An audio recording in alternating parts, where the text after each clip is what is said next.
Salut à tous. Alors aujourd'hui, je fais une petite vidéo pour parler de Skyrim et comment jouer en mode légendaire. J'avais fait une vidéo où je décrivais comment j'avais battu Mirac dans ce mode qui est assez compliqué. Donc j'avais reçu des messages en MP pour savoir comment je jouais et quel panneau j'utilisais, tout ça. Donc c'est pour ça que je fais une petite vidéo pour expliquer tout ça. Alors tout d'abord, si on regarde dans les compétences, déjà j'ai 154 en armure légère, donc c'est parce que mon armure est enchantée, ce qui me fait monter ma capacité. Ensuite, alchimie 100, qui est très important aussi, avec l'atout alchimiste 5/5. Donc ça c'est pour augmenter au maximum les potions. Ensuite, l'enchantement qui est à 100, pareil avec 5/5, tout ce là-haut, qui est aussi très important. Le forgeage à 100. Pour parade, je suis passé en mode légendaire, mais je m'en sers énormément. Et attaque à une main à 100 pour pouvoir faire le maximum de dégâts.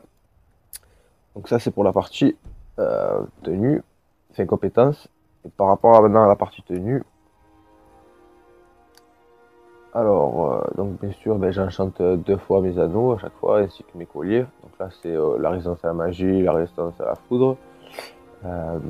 Mon armure, vous pouvez voir, donc elle me protège de 618, juste le haut. Et j'ai une valeur d'armure en tout de 1641. Donc pour pouvoir jouer en légendaire, ça sert énormément. Donc c'est pas mon armure la plus puissante. Mon armure la plus puissante c'est la draconique. Donc je crois que je me rappelle bien, j'arrive à 1800 ou 1900 de points d'armure. Donc ce qui est vraiment correct pour pouvoir jouer en légendaire. Au niveau des armes, donc ça serait une épée des draps légendaire de 327 de dégâts et une épée de Stolrim à 321. Donc moi je joue avec une des deux. Ça m'arrive parfois de jouer avec les deux en même temps, mais c'est pas non plus ce que j'aime le mieux. Je préfère avoir un bouclier. Et aussi mon arc que je me sers pas mal pour être furtif. Donc je vais vous montrer donc, à quoi ressemble un peu cette armure en combat. Donc si je me rappelle bien, il y a des géants pas loin, donc on va aller les trouver.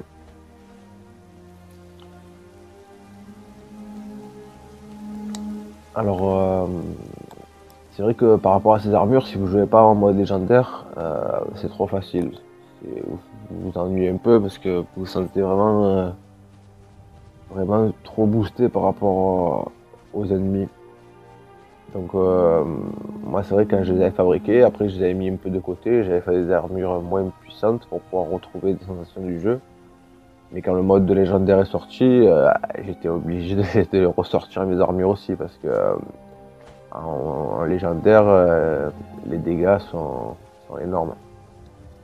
Donc voilà, on va aller défier un peu des géants. On va les embêter un petit peu. Vous allez voir à quel point l'armure est puissante. Donc bon, j'ai quand même pris un coup de géant. Mon armure est baissée un petit peu, mais c'est pas non plus de quoi voir venir.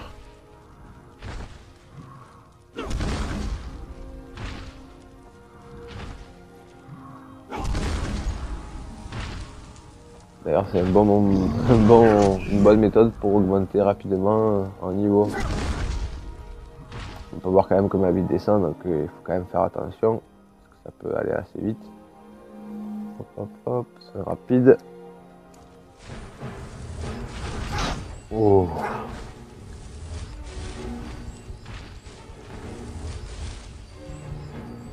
Je l'ai énervé, je crois. Oh. On va le calmer un peu.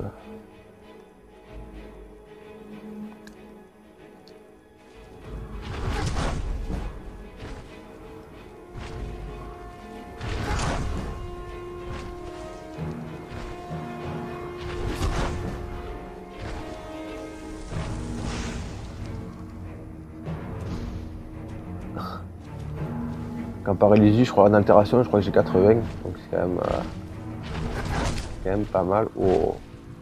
Là, ça commence à devenir un peu bouillant.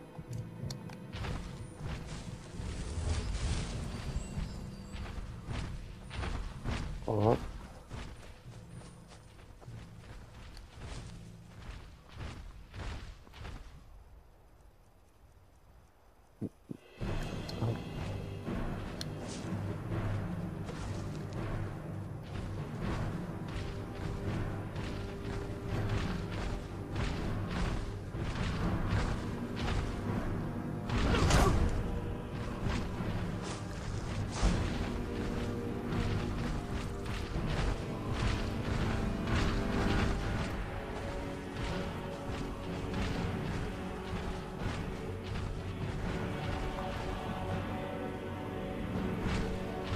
Et je les ai perdus. Ils ne me voient plus.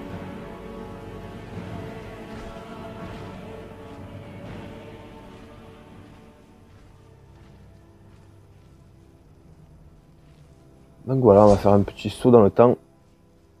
Je vais avancer la vidéo.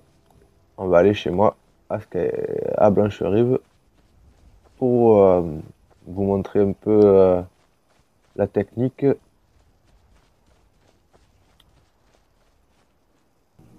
Donc voilà, on se retrouve à Douce Brise, donc c'est chez moi.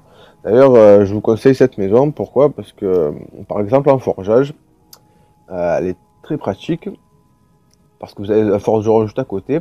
Et en fait, ce qui est intéressant, c'est que moi, à chaque fois que je rentre de mission ou que j'étais allé balader, que j'avais pas mal de trucs sur moi, je venais, je mettais tout dans ce coffre, dans ce placard. Et ce qui me permettait que quand je voulais forger, je venais, je prenais tout d'un coup. Donc forcément, je pouvais pas marcher parce que c'était trop lourd. Mais le peu que je pouvais marcher, c'est-à-dire au ralenti, vu que c'est juste à côté, ben, j'arrivais, je forgeais tout d'un coup, je revenais, je remettais tout dans ce placard. Et quand je voulais les vendre, j'allais juste à côté pour les vendre. Donc ça permet de pas mal gagner du temps. Donc, je vais quand même vous montrer rapidement la panneau qu'il faut pour pouvoir arriver à avoir ce type d'armure. En fait, quand le jeu est sorti, au bout de, j'ai eu de suite le jeu, j'ai quand même passé pas mal d'heures dessus. J'ai trouvé rapidement comment fabriquer ces armures hyper puissantes.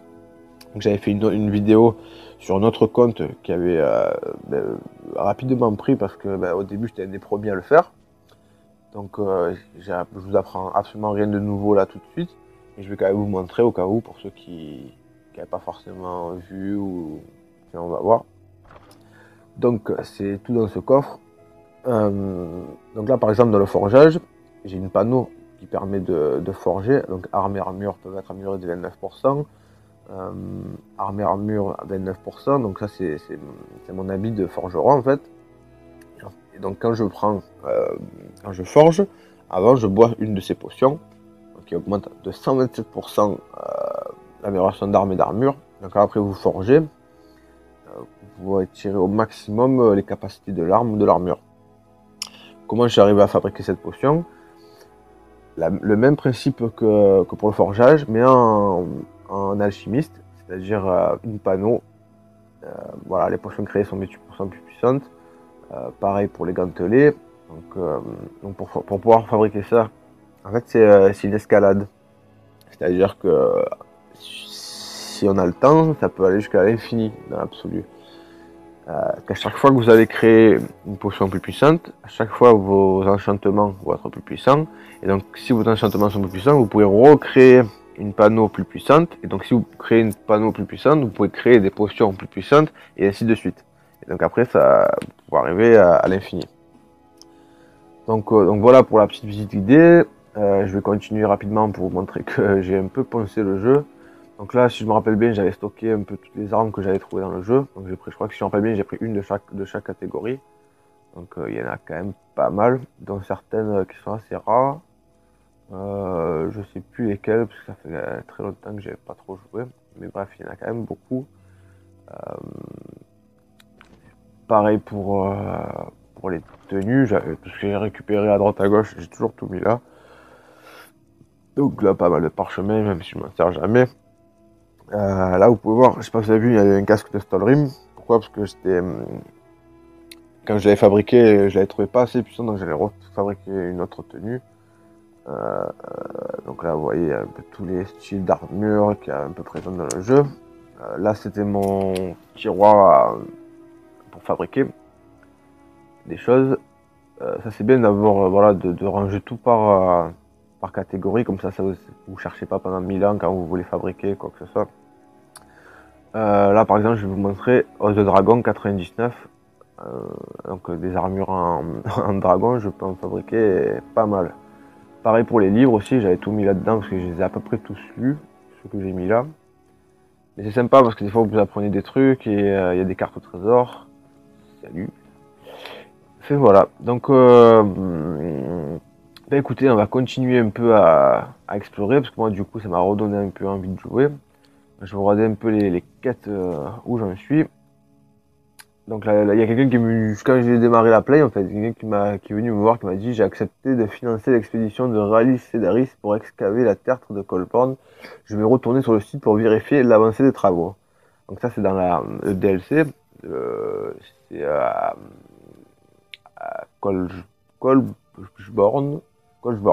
voilà. Et donc on va aller y faire un petit tour et voir ce qui s'y passe. Pourquoi aussi je fais cette quête? C'est pour me chauffer entre guillemets, car je vais essayer d'affronter une nouvelle fois Kalstrag. Pour ceux qui ne le connaissent pas, c'est un géant de glace, c'est l'ennemi le plus puissant du jeu, et en mode légendaire, il est presque imbattable. Au corps à corps en tout cas. Je vais retenter le combat dans une prochaine vidéo, donc je vous invite à vous abonner si ça vous intéresse. Bien sûr, j'ai pas montré tout le voyage, juste les moments sympas.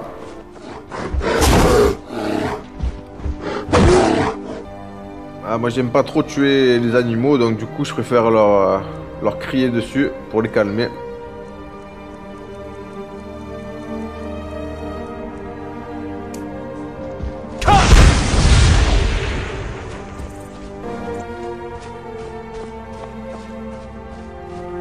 Par contre les bandits c'est pas la même.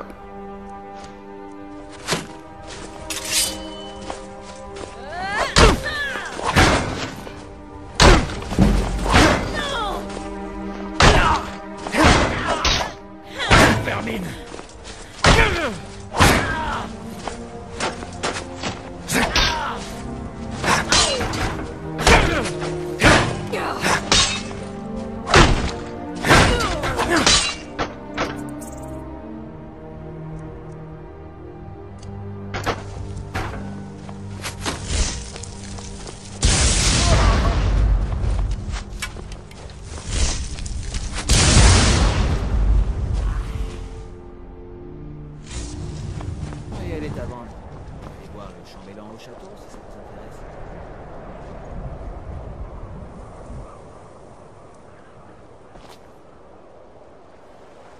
Voilà, j'ai échappé belle.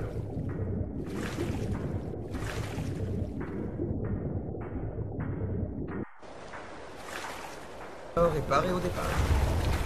C'est le capitaine Gialoun qui je suis qu'un simple matin.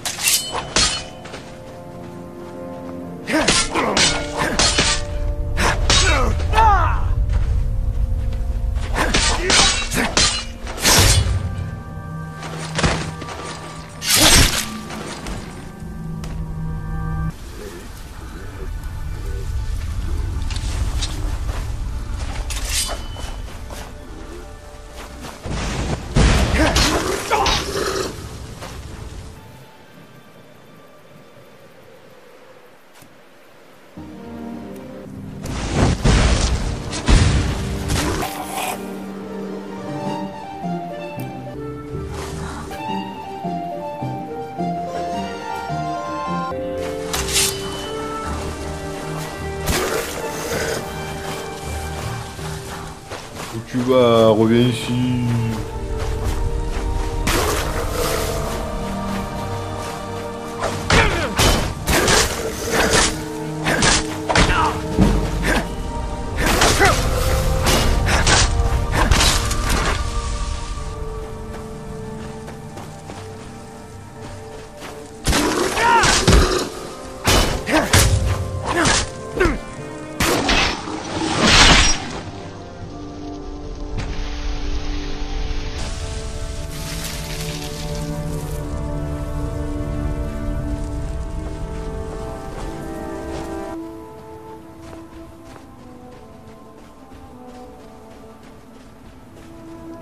Ah, vous êtes de retour. Formidable, vraiment formidable. Encore ces satanés drogueurs. Mais c'était prévisible, non? Qu'est-ce qu'il pourrait bien y avoir d'autre dans ces vieilles cryptes? On a perdu au moins 6 ouvriers. Les autres se sont enfuis et je les comprends. Vous avez l'habitude de ces créatures. Voulez-vous bien retourner là-dedans et chercher des survivants?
Du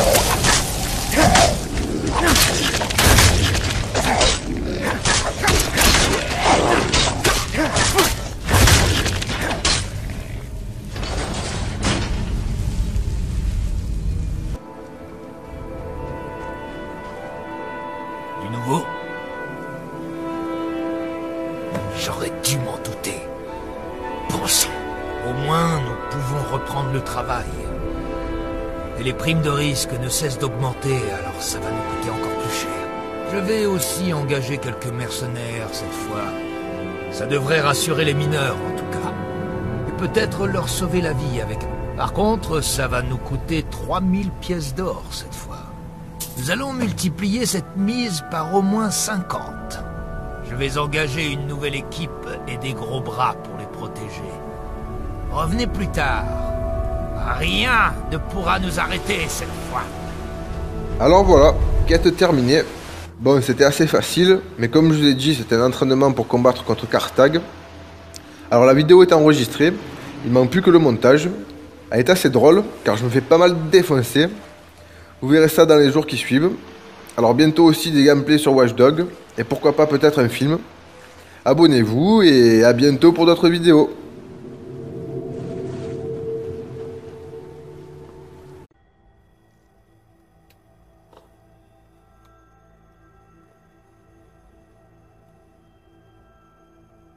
Salut à tous.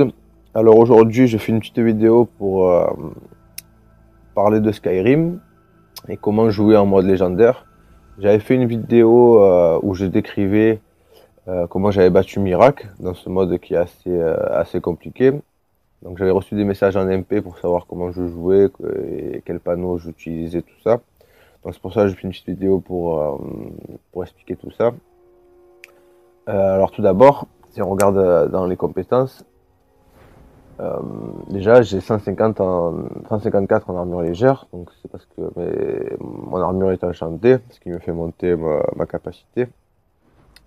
Ensuite, alchimie 100, qui est très important aussi, avec l'atout alchimiste 5/5. Donc ça c'est pour augmenter au maximum les potions.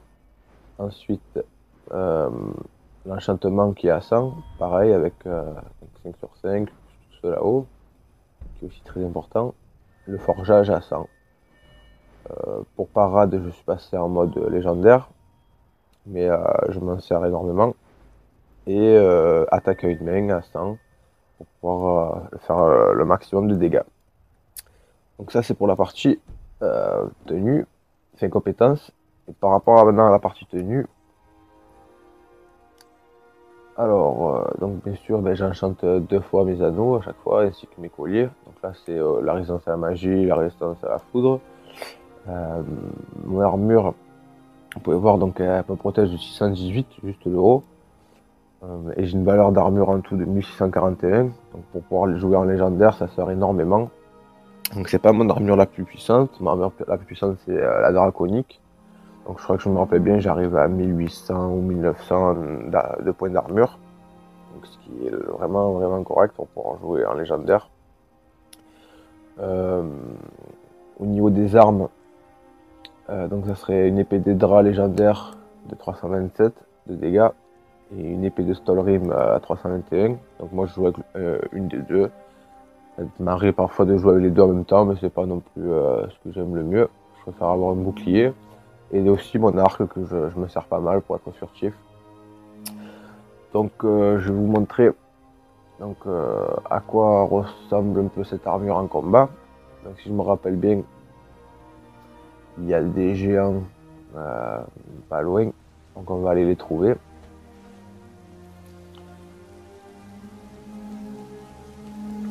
Alors c'est vrai que par rapport à ces armures, si vous jouez pas en mode légendaire, c'est trop facile. Vous vous ennuyez un peu parce que vous vous sentez vraiment trop boosté par rapport aux ennemis. Donc moi c'est vrai que quand je les avais fabriqués, après je les avais mis un peu de côté, j'avais fait des armures moins puissantes pour pouvoir retrouver des sensations du jeu. Mais quand le mode de légendaire est sorti, j'étais obligé de ressortir mes armures aussi parce que en légendaire, les dégâts sont énormes. Donc voilà, on va les défier un peu des géants. On va les embêter un petit peu. Vous allez voir à quel point l'armure est puissante. Donc bon. J'ai quand même pris un coup de géant. Mon armure est baissée un petit peu, mais c'est pas non plus de quoi voir venir.